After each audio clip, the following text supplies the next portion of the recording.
Hi, welcome to season 3 of QuBites, your bite-sized pieces of quantum computing. My name is Renee from Valorem Reply, and today we're going to talk about applied quantum security. And for this, I'm very honored to have a special expert guest today, Patrick Heinz. Hi, Patrick. Welcome to the show. How are you today? Hey Renee, how you doing? Doing also very well. And Patrick, I know you also speak very well German, so wir könnten auch Deutsch reden, but let's stick to English to be more inclusive for everyone, right? I was But hoping to practice. yeah, and I always notice you speak fantastic German, in fact. But can you tell us a little bit about yourself and your background as it relates to quantum computing and security and the related topics? Sure. I went to the United States Military Academy at West Point, and there they poured math and science down our throats. I think I took 19 credits of calculus while I was there. So I was kind of predisposed to physics and the math that's involved. I was an infantry platoon leader in the first Gulf War, and that got me cemented into the security side of things. And I run a software and security consulting company. So I kind of invested to pay attention to the security and what's going on. And that's what we want to talk about today, I think. Yes. So, like you said, let's dive into today's topic with quantum security. And so, in the previous season of QBites in season 2, we already talked with your friend Cyprian, who's not just also a fellow Microsoft regional director like we both are, but also the co host for your own quantum computing podcast called Entangled Things, which is an amazing name, by the way. But can you tell us a little bit about that show and maybe share one of the highlights from one of the last episodes? Sure. We've it's been very exciting, and I sure you know because you've been doing this podcast on this exciting topic. We just had guests from D-Wave talking about one of their latest discoveries with Los Alamos National Laboratory. Um, there's a lot going on in this space. There's too much going on in this space, and so I think the more people like yourself and us that are talking about it, the better off we'll all be because this is going to change the world fundamentally. Yeah, yeah. And we heard that many times in the past, but for quantum computing, this is definitely true because this will help us to solve the big challenges, right? With Yeah. that we cannot solve with today's computing. But let's talk about quantum security. And in the previous episodes of QBites, we already had some guests related to quantum security. For example, Leah Yentgen or Xenia, and where we talked about the threat of quantum security, but also that there are opportunities Mhm. like quantum key distribution and a couple of other things. And so, what is your opinion? And can you share some examples where you see maybe see it as a threat, but also the opportunities for security? Yeah, it kind of gives with one hand and takes with the other. So, as you know, RSA and other public-private key encryption is under threat because of Shor's algorithm, which allows us to do factoring. That's an oversimplification, but effectively it puts those encryptions at risk. It also endangers shared key because it allows brute force to be conducted. That kind of gets downplayed because whether it takes 500 years or 250 years to break a key doesn't really matter. But when it goes from 5,000 years to 30 seconds, that matters quite a bit. Um, but on the other hand, there's some really interesting thoughts and protocols that have come out. Like BB84 is the one I like to talk about. BB84 was Bennett and some other colleagues came up in 1984 with a mechanism for sharing bits, a stream of bits that is truly random to create a one-time pad. So the idea would be you and I would trade bits, generate a unique key, and then send a message with that. And we would continuously do that. And the key strength of it is it's not interceptable, but it can't be intercepted without detection. So if someone were listening to our generation of those keys, we would know it and we would know not to use those keys.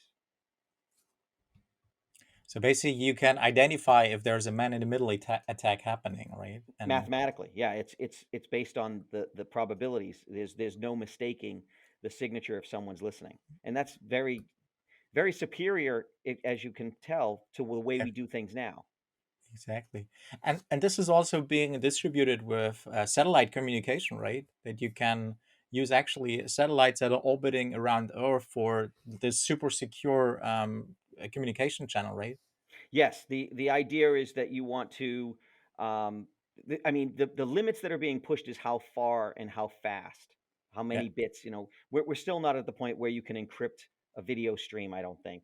I think the Chinese government has published that they've been able to do like I think 1,900 kilometers of communication. And part of the challenge here is you can't you can't replicate these qubits. You can entangle them further, but I can't make a copy. And that's really where the security comes from. The no cloning theorem means Yeah. that if I intercept your entangled photon, I can't make a copy of it and then send the copy on and fool you. That's why I'll always know if you're in the middle. Got it, got it.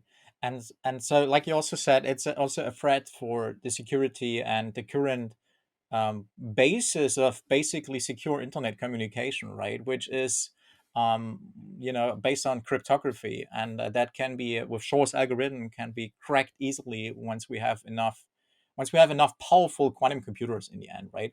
And so my question for you is like, what should enterprise users do now to be prepared for this quantum computing supremacy and to not face a surprise like we faced back in the days with the Y2K bug? Right. I hope I'm not sharing our age here, mentioning the Y2K bug and the millennial bug. But for the younger folks here, Y2K was basically a widespread computer programming shortcut that was expected to cause extensive havoc, actually, as the year changed from 1999 to the year 2000.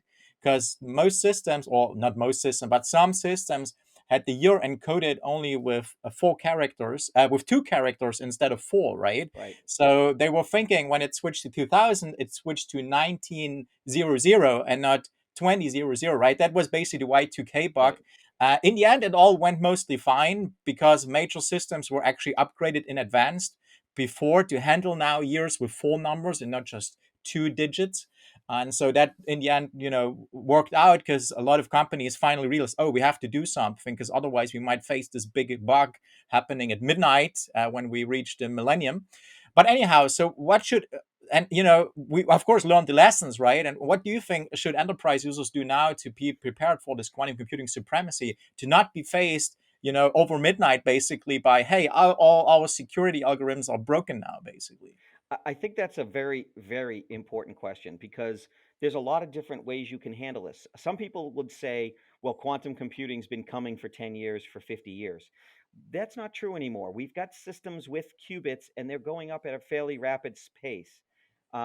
Because of that, you really have to pick your poison. Do you want to dive into quantum and try to be among the first to use the quantum key distribution? I pay a lot of attention to the governments and what they're doing, and China has been very much ahead in the quantum communication side. It's the piece that they've decided to specialize in. Um, that could be a very expensive proposition. It's something you should definitely pay attention to. One of the things you can do is use larger keys. Um, in order for Shor's algorithm to break an encryption, a public-private key encryption, it needs Yeah. more and more qubits the larger the key is. And so, if you're using 1024-bit encryption, maybe you want to jump up to 4096 instead. That's a delaying action. That's a well, let's deal with this a little bit and buy ourselves some time. But it is a way to buy some time. We're still far away from a point in terms of how many qubits are available to how you could break a 1024-bit public-private key. Mhm. But there's a prediction that it could come fast, especially as the innovations keep coming. Yeah. Yeah. And just like you were saying, the progress that we're seeing with the advancements in quantum computing hardware is really mind-boggling. I just saw a report or like an announcement from IBM, basically. IBM is also one of the big players when it comes to quantum computing hardware and as well as software, right? So they currently have a quantum computer with 65 qubits, Hmm. and they said by the end of this year, 2021, they expect to have a device with 121 qubits, Yeah, so almost doubled it. that's amazing. And that is pretty impressive already. But what they also wrote is by the end of 2023, so around like 2 years from now, IBM is expected to have a quantum computer in the cloud with more than 1,000 qubits. And this is when things get really, really interesting. They do. And it's not a long time ahead. So definitely, we, business leaders should plan ahead and think about it. Also, post quantum cryptography. I mean, there's a lot of research for new cryptography algorithm, but all of that will take some time until it's implemented, right? So we got to think about it right now because it's coming and there's no way it's going to be stopped. Agreed, agreed. And it's exciting. It's also terrifying to some people. It's going to disrupt a lot of businesses because most people don't even realize where they're using encryption. That's one of the first things they can do right now is make an inventory of where you're using encryption, what level of encryption it is, what style of encryption it is. Yeah. Again, the public-private key is the one in most at risk. So a shared password, well, we've all denigrated shared passwords over the years. They're a horrible scourge and an incredibly useful tool at the same time. Um, you need to know what your passwords are, where they are, and make them as strong as possible. I think if you start there, that's probably the best place for anybody to begin. Agreed.